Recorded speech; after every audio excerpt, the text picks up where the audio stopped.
La situation en Iran, chaque jour plus inquiétante, au 18e jour de la mobilisation, le blackout numérique persiste. Il est quasi impossible, au moment où je vous parle, de contacter des Iraniens pour prendre des nouvelles ou se tenir informés de la situation. Les rares images et communications qui nous parviennent sont à ce jour celles du régime qui tente de reprendre la main sur la contestation. On verra des images tout à l'heure qui nous viennent de Téhéran. Une seule certitude, la répression est sanglante. Selon l'ONG Rana, il y aurait déjà plus de 2500 morts dans le pays. On s'interroge par ailleurs sur le sort des milliers de personnes arrêtées ces derniers jours. Ils sont presque 17 000 selon l'ONG Human Rights in Iran. Avant de vous montrer les dernières images qui nous soient parvenues ici à Paris, on va dans ce contexte de blackout quasi total prendre des nouvelles.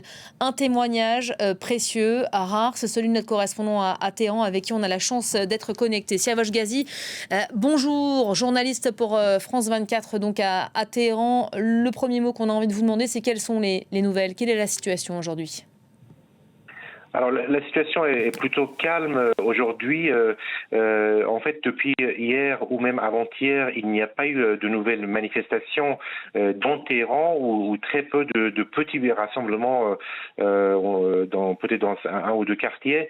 Mais de fait, il y a une reprise en main de la part du pouvoir. Une manifestation a été organisée lundi, une manifestation officielle par le pouvoir avec beaucoup de monde. Et aujourd'hui encore, il y a les obsèques de 100 personnes, membres des forces de l'ordre ou de personnes tuées dans les manifestations qui a été organisée par le pouvoir dans le centre de Téhéran. Ailleurs dans le pays, la situation reste très tendue. Des informations que j'ai eues, les témoignages que j'ai pu avoir, par exemple, d'habitants de la ville de Karaj, une grande ville à côté de Téhéran ou d'une autre ville à Savé,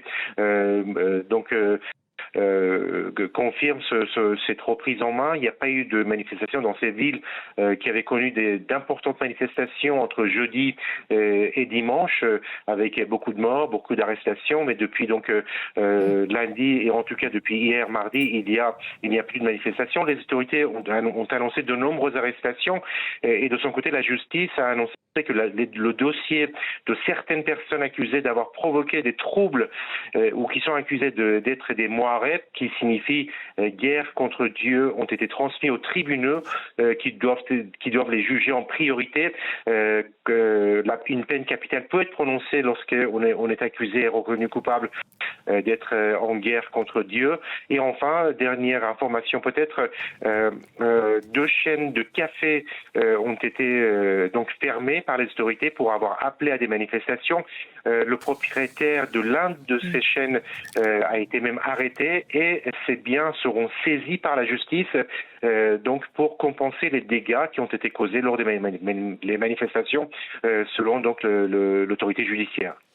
Au moment où vous parlez, on a ces images en direct de Téhéran où vous vous trouvez, Siavash. Peut-être qu'on va rester dessus. Un live d'Iran, un rassemblement massif en cours dans la capitale iranienne à l'occasion de ces funérailles que vous évoquez, de plus de 100 membres des forces de sécurité appelés martyrs par la télévision d'État. D'autres images de la télévision iranienne qu'on appelle aussi images de propagande, images du chef de l'autorité judiciaire qu'on vient de recevoir il y a quelques minutes, sur lesquelles on aperçoit un manifestant reçu, interrogé. On sait que le chef de l'autorité judiciaire a promis ce matin des procès rapides et on s'inquiète beaucoup pour le sort de ces milliers de manifestants parce que le chiffre est considérable. On n'a pas de chiffre exact bien sûr, mais on dit plus de 17 000 personnes interpellées selon une ONG, un Human Rights in Iran. On s'inquiète notamment pour Erfan Soltani, ce jeune homme de 26 ans qui, dit-on, pourrait être exécuté aujourd'hui, Siavash. Alors oui, on n'a pas d'information de confirmation de cette peine de capitale prononcée contre ce jeune Iranien. En général, ce qu'il faut savoir, c'est que les pendaisons interviennent tôt le matin et que très tôt les agences de presse officielles donnent des informations. Là, on est en début d'après-midi, donc de deux choses l'une, soit la personne en question n'a pas n'a pas été pendu, donc cette peine n'a pas été exécutée, ou bien les agences de presse n'ont pas donné l'information. On est vraiment sans nouvelles de son sort. Mais ce que l'on sait, c'est que la justice, jusqu'à maintenant, a annoncé simplement donc avoir transmis des dossiers à des tribunaux pour des procès rapides et des jugements qui devraient intervenir assez rapidement contre des personnes qui sont accusées de guerre contre Dieu. Une dernière question, Siavosh, puisqu'on est en direct avec vous, et c'est suffisamment rare pour qu'on vous garde sur la longueur. Le sort d'Erfan Soltani inquiète jusqu'à Washington, car des journalistes qui ont interrogé hier Donald Trump lui ont demandé: êtes-vous au courant, ce jeune homme risque de mourir et d'être exécuté demain, ce à quoi le président américain aurait répondu, s'adressant dans le même temps au régime iranien: attention, en cas d'exécution de manifestants, il y aura une réponse très forte des États-Unis. On a tous entendu Donald Trump ces dernières heures s'adresser aussi directement aux manifestants, les appelant à prendre de force les institutions, à finalement, en somme, ne pas relâcher la pression sur le régime. Il dit que les renforts arrivent. J'imagine que ces mots sont commentés de toutes parts en Iran aujourd'hui, quel que soit le camp d'ailleurs. Absolument, c'est dans toutes les conversations, bien évidemment, que vont faire les États-Unis, comment ils vont intervenir, est-ce qu'ils vont intervenir, vont-ils viser les dirigeants politiques, par exemple le guide suprême ou les dirigeants militaires, ou alors frapper les bases des forces de l'ordre ou des bases des gardiens de la Révolution. C'est des questions qui reviennent dans toutes les conversations et personne ne sait exactement ce que vont faire les États-Unis, et tout le monde suit de très près les informations, les chaînes d'information satellitaires, notamment en persan, qui diffusent depuis l'étranger, pour avoir une idée de ce que va faire le président Trump. Bien évidemment, certaines personnes qui ont participé aux manifestations espèrent et souhaitent une telle intervention de la part des États-Unis, alors que d'autres craignent qu'il y ait un engrenage qui ferait basculer le pays dans des violences encore plus dures, avec le risque d'une déstabilisation, d'une situation qui pourrait donc devenir semblable à ce qu'on a pu voir en Libye ou en Syrie ou en Irak par exemple. Et du côté du pouvoir, c'est bien sûr aussi, il y a des réactions très dures, très fermes de la part des responsables iraniens. Le chef de la force spatiale des gardiens de la Révolution, qui est en charge du programme balistique du pays, a affirmé aujourd'hui, il y a 2 heures maintenant, que la production de missiles donc par cette force avait augmenté par rapport à la période d'avant la guerre de 12 jours, donc en juin, commencé par Israël, et que cette force était prête à répondre à toute agression américaine ou israélienne. Merci beaucoup, Siavosh Ghazi. Merci d'avoir été avec nous en ce début d'Info du jour pour nous donner évidemment des nouvelles du terrain. Il y a Gauthier Rabinski qui est également à mes côtés pendant cette demi-heure. On va peut-être regarder, Gauthier, quelques images. J'évoquais il y a quelques instants ces bilans qui nous parviennent. Évidemment, on se repose sur des ONG qu'on sait fiables parce qu'elles l'ont été par le passé. Plus de 2500 morts a priori, jusqu'à 17 000 personnes interpellées ces derniers jours, dont ce mouvement de contestation, et le régime qui tente donc de reprendre la main. Au moment où je vous parle, évidemment, on s'inquiète beaucoup du sort réservé à ces personnes arrêtées, interpellées en marge des rassemblements ou pas. D'ailleurs, l'un d'entre eux pourrait être exécuté aujourd'hui. Le résumé des faits tout de suite en images. Regardez. Erfan Soltani, 26 ans, a été arrêté près de Téhéran au cours d'une manifestation la semaine dernière. Sur cette photo, son portrait et une corde. Elle a été publiée par la diplomatie américaine pour dénoncer sa condamnation à mort par le régime des Mollahs. La sentence devrait être exécutée aujourd'hui. D'autres ont été tués dans les cortèges. C'est le cas de ce coach de handball, de ses 2 frères ou encore de cette jeune femme de 23 ans. Selon ses amis, elle a essuyé un tir mortel dans le dos jeudi dernier. En exil à l'étranger, son oncle est effondré. Je suis triste, mais je suis fort. Et je ne pleurerai qu'après la chute du dictateur. Ses parents ont réussi à récupérer son corps après plusieurs jours d'attente. On n'a pas pu avoir de cérémonie jusque-là. Et je n'ai plus de nouvelles de ma famille là-bas depuis dimanche dernier. Et c'est très très dur.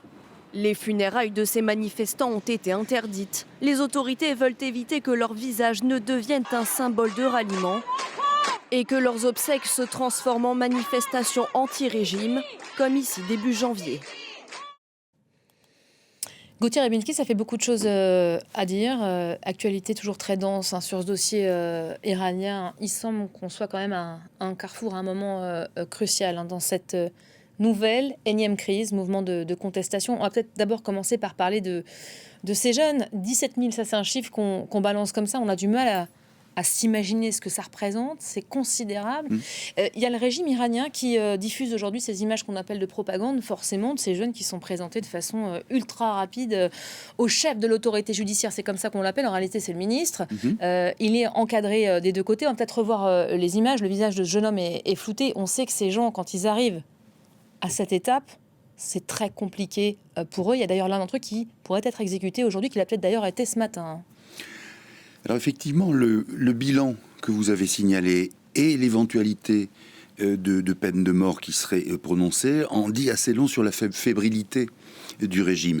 Jusqu'à présent, et vous avez cité d'autres périodes d'émeutes, de révoltes, il y avait eu toujours une porte de sortie, sauf peut-être en 2022 avec les femmes, où là ça avait pris une dimension supérieure. Mais la porte de sortie consistait à dire, ou en tout cas le guide suprême Khamenei disait souvent, les revendications sont justes, c'est la manière de les exprimer qui ne le sont pas. Et donc vous voyez, quand on dit ça, on peut laisser une porte de sortie à, alors pas la négociation, c'est un grand mot, mais à une forme de clémence en tout cas. Là, ça n'est pas le cas. Ça n'est pas le cas, et effectivement, quand on arrive à ce stade-là du processus judiciaire, comme vous le citiez pour un certain nombre de jeunes personnes, c'est qu'effectivement, on n'est pas loin du pire. Le régime les qualifie de terroristes. Alors, on a vu des personnalités du pouvoir haranguer la foule ces derniers jours, parler de terroristes et même comparer à des membres de Daesh. Oui, parce que si vous voulez, là aussi, c'est un signe de cette ankylose, de cet enfermement, de cette fièvre obsidionale de la part du régime iranien. C'est-à-dire que quand on est dans ce clergé chiite, eh bien évidemment, on ne peut qu'imaginer quand il y a des troubles que ça vienne de l'ennemi sunnite, ou bien du grand Satan américain, ou bien, que sais-je encore, du petit Satan israélien. Donc, et là, la réponse, dans sa brutalité, exprime bien l'incapacité du régime à dire autre chose que ça, à dire autre chose que cette tautologie de l'ennemi qui est forcément responsable de tout ce qui se passe dans la société iranienne. Et alors Vous y voyez un signe de faiblesse, pardon ? Oui. Quand ça va jusque-là, c'est aussi gros ? Qui ne veut pas dire justement forcément que ce régime va tomber ou qu'il va perdre, mais par comparaison avec d'autres occasions où le régime, je ne dis pas qu'il a été clément, je dis qu'il avait cherché des occasions d'apaiser les choses, ce qui n'empêchait pas les policiers ou les bassidjis ou les gardiens de la Révolution de réprimer très violemment. On se souvient, moi j'ai en tête cette image qui date de 2022 où on voyait ce qu'on aurait pu appeler des voltigeurs, c'est-à-dire des hommes de la police qui étaient sur des motocyclettes et dont un achevait à coups de matraque un manifestant. Bon, donc ça ne veut pas dire, il peut y avoir des stratégies de diversion. Mais là, le discours que vous relatez, le discours officiel, ne contient plus, à ma connaissance, d'allusion au fait que les manifestants auraient raison sur le fond de leur action et non pas sur leur forme. Là, comme vous dites, ce sont des terroristes et il n'y a qu'une façon, selon le pouvoir, d'agir avec les terroristes. Là, on commente le sort de ceux qui sont encore vivants, menacés certes, mais encore en vie au moment où l'on se parle. Il y a tous ceux qui ont déjà péri ces 18 derniers jours. On estime à plus de 2500 morts. Et là aussi, on a du mal à s'imaginer ce que ça représente. 2500 morts, on a vu ces images de la morgue de Téhéran ce week-end abonder sur les réseaux sociaux. Il faut savoir que chaque image qui nous arrive sur les réseaux, et c'est en général comme ça que ça se passe, est évidemment précieuse parce que rare, très rare. Certains prennent le risque de diffuser ce qui se passe là-bas. On voit que la répression est évidemment sanglante et on l'entend aussi dans les rares témoignages qui réussissent à passer malgré ce blackout numérique. Alors il y a des moyens très aboutis. Le régime a beau couper Internet, couper l'électricité. Les Iraniens arrivent quand même à communiquer, même si c'est très difficile, avec des proches qui sont à l'étranger. Il y a une diaspora qui est très présente à l'étranger. C'est le cas en France notamment. Ils leur racontent ce qui leur arrive. Ses proches en font de récits et diffusent ces sonores, ces voices, comme on les appelle, sur les réseaux sociaux. On vient d'en obtenir l'un d'entre eux qui est en train de circuler là, ces dernières heures. Je vous propose d'écouter ce témoignage poignant, terrifiant en même temps, et on y revient juste après. Vous ne pouvez pas imaginer. C'est inimaginable ce qui se passe en Iran. Des milliers de personnes ont été tuées, des amis, des proches. Tout le monde est tué en Iran.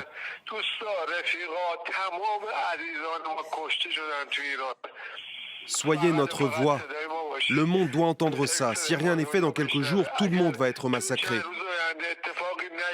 L'Iran tout entier sera massacré. Je le jure devant Dieu, je n'exagère pas, mais la situation est vraiment horrible et macabre.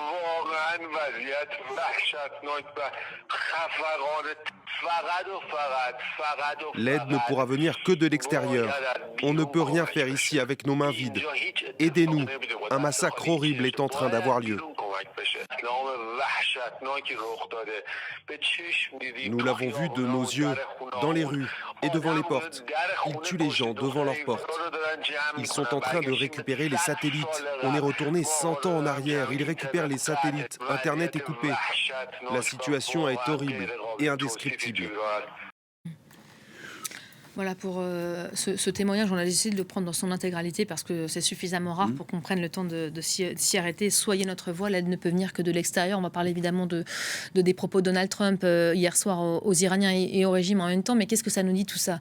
Tous les gens qui témoignent nous parlent d'un bain de sang, d'un carnage dont on n'a peut-être pas, au moment où l'on se parle, l'idée. Dont on n'a peut-être pas l'idée, on est probablement en deçà du bilan actuel. Juste une remarque sur le fait que nous avons vu ce week-end, vous en parliez, des images de la morgue de Téhéran. Elle tourne en boucle derrière vous. Voilà. Il n'est pas interdit de penser que ces images le soient avec une sorte d'approbation du régime. Parce qu'on est dans cette obsession d'une sortie qui serait cette fois par l'intimidation et la peur. Et ça correspondrait au témoignage que nous venons d'entendre et à ce que vous disiez sur le fait qu'il y a quelque chose de profondément nouveau, malheureusement, dans la terreur et dans la gradation vers la terreur.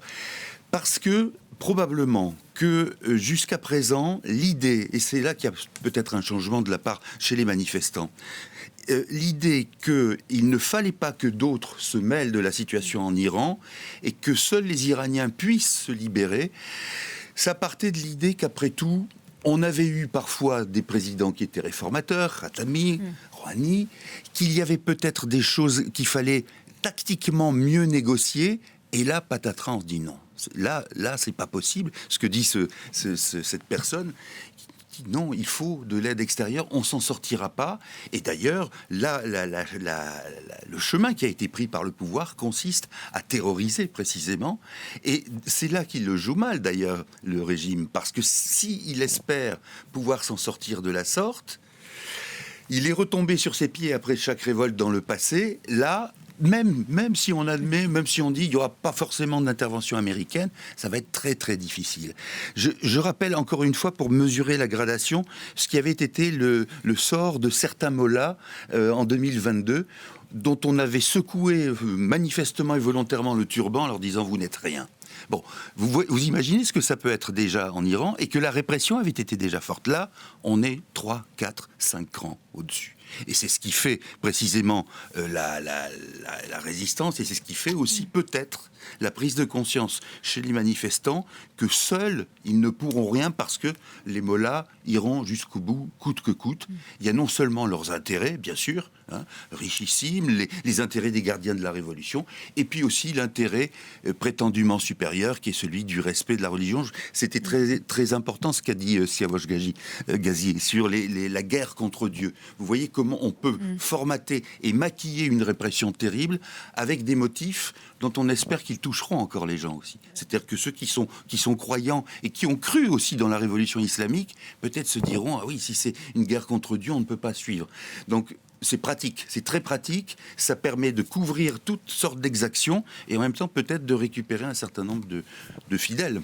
La guerre contre Dieu, c'est la rhétorique évidemment du régime iranien en ces heures si difficiles. On parlait de Trump. En fait, il s'est adressé à 2 destinataires hier. Il a à la fois parlé donc au régime, le mettant en garde. Attention, en cas d'exécution, il y aura une réponse très forte des États-Unis. Et puis en même temps, il a tenté de redonner de la vigueur aux Iraniens en manifestant, en leur disant en somme, n'abandonnez pas, ne lâchez rien, prenez le contrôle des institutions, les renforts arrivent. On va écouter le président américain et puis là aussi on va débriefer le propos.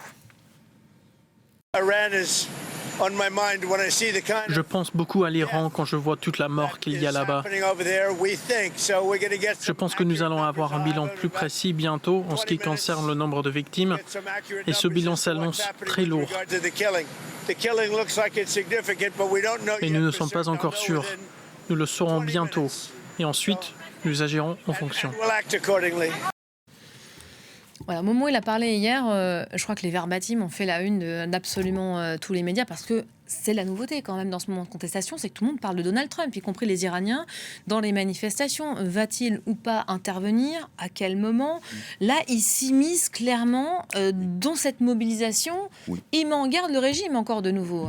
Oui, et là aussi, il y a quelque chose qui tranche avec sa manière habituelle, c'est que là encore, je vais dire peut-être quelque chose qui ne va pas plaire, mais le maquillage humaniste est de sortie. Comme quand Donald Trump dit « Je veux arrêter la guerre en Ukraine parce qu'il y a trop de morts ». Non, non, Donald Trump se fiche des morts, comme beaucoup d'autoritaires. Le problème n'est pas là, c'est que pour lui, il faut aborder les choses qui l'intéressent en Iran, c'est-à-dire un régime favorable. La question du pétrole, oui, bien sûr, pourquoi pas, mais pas de manière prioritaire, c'est d'avoir, au fond, une zone, plusieurs zones dans le monde qui soient fidèles au régime américain. C'est ça qui est important. Et donc, s'il faut passer par un langage extrêmement, alors non seulement humanitaire, mais humaniste, un langage politique. Et quand il dit les renforts arrivent, on pense tout de suite effectivement aux renforts humanitaires. C'est la première idée qui nous vient. Alors, il y a ça. Militaire aussi, bien sûr. Militaire aussi. Et puis aussi les renforts de communication. Parce qu'on a bien compris que la difficulté pour les manifestants, c'est surtout d'avoir des liens, des communications entre eux à travers le pays. Ils ont essayé, les Américains, avec Starlink d'Elon Musk. Oui. Mais là, le régime qui est quand même assez doué et rompu à cette façon de couper évidemment les réseaux de communication, a réussi à maîtriser Starlink, ce qui est quand même assez fort. C'est vrai, et ça prouve aussi que Starlink n'est peut-être plus le top du top, il doit y en avoir d'autres. Mais vous avez raison, la communication est quelque chose d'important. Trump essaye aussi de trouver un appui, probablement, et c'est là qu'on peut se demander s'il a pris sa décision, mais de trouver un appui à une intervention, éventuellement militaire, mais alors là, ça rappellerait des drôles de choses. Ça rappellerait les interventions passées des Américains en Irak, en Afghanistan. Évidemment que Trump n'a aucune envie que ça tourne à ce genre de choses. Je voulais vous dire, vous y croyez, vous, ou pas ? Parce qu'on entend beaucoup quand même d'experts dire « je ne crois absolument pas à l'intervention militaire des Américains ». Alors, en même temps, il est tellement imprévisible. Oui, normalement, non. On devrait ne pas y croire.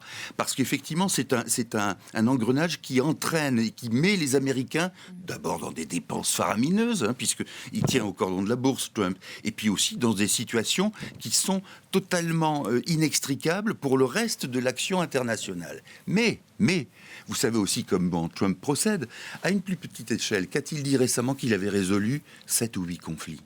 Il a dit.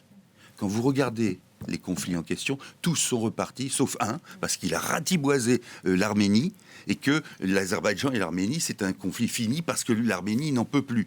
Ajouter l'Iran à sa liste, ça arrangerait ses affaires, c'est ça que vous dites ? Oui, quitte d'ailleurs à dire, voilà, moi j'ai fait le travail, je m'en vais, si les autres continuent à faire la guerre, ce n'est pas ma faute, moi j'y suis allé avec les meilleures intentions.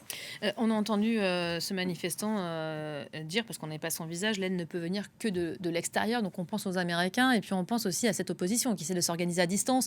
On a beaucoup parlé ici de Reza Pahlavi, qui est le fils du Shah, exilé aux États-Unis, et d'ailleurs qui a eu des entretiens ce week-end avec l'administration américaine. Je crois qu'il a rencontré Steve Witkoff. Cette connivence, cette proximité entre celui qui essaie de se présenter comme l'alternative au régime des Mollahs et les Américains, ça nous fait dire quoi ? Vous avez vu qu'en même temps, Trump lui-même a dit ça serait peut-être pas formidable ou très bien de le voir maintenant. Donc là aussi, il y a peut-être, on a dit qu'il y avait, ça on l'a souligné, qu'il y avait peut-être une divergence d'appréciation entre Trump lui-même et son vice-président Vance, sur le fait que Vance préférerait qu'on continue à essayer d'explorer la chose de manière diplomatique. Et Trump, lui, a dit à propos de Reza Pahlavi, c'est peut-être pas forcément le moment de le voir. Malgré tout, on envoie le brave Witkoff qui va finir par apprendre son métier au charbon dans cette affaire-là. La question de Reza Pahlavi, elle est à la fois simple et compliquée. Quand vous êtes en exil depuis longtemps, qu'est-ce qui se passe? C'est qu'un certain nombre de générations, jeunes en l'occurrence, ne se souviennent pas, n'ont pas appris ou au contraire mal appris, peu importe, ce qu'était le régime de son père. L'histoire de leur pays, finalement. Et oui, et l'histoire de leur pays. Qu'est-ce qu'était le régime, l'empire du Shah d'Iran, la SAVAK, la police politique? Très franchement, je ne veux pas faire de relativisme, mais sur la méthode, sur la brutalité, on peut discuter entre ce qui se passe aujourd'hui et ce qu'était la SAVAK de l'époque. Donc forcément, il y a une génération qui a tendance à idéaliser en plus cet homme près des États-Unis. Pour ceux qui sont en Iran... Et des Israéliens, on pourrait ajouter. Oui, bien sûr. Ça aussi, c'est une question. Mais donc, de ce fait-là, ça n'est pas forcément la personne la plus en vue, même si parfois, elle suggère une sorte de renouveau. Bon, on est en train de commenter l'après-régime des Mollahs. Oui. Pas encore. Merci beaucoup, Gauthier, de m'avoir accompagné sur cette demi-heure. L'info du jour, évidemment, la situation en Iran qui fait partie de nos priorités toute cette semaine et les prochains jours encore. Mariam Pierzadeh sera avec nous dans Club France 24 à 14h avec là aussi de nouveaux témoignages et des nouvelles qui nous viennent d'Iran. Restez avec nous, on se retrouve dans un instant pour le journal. À tout de suite.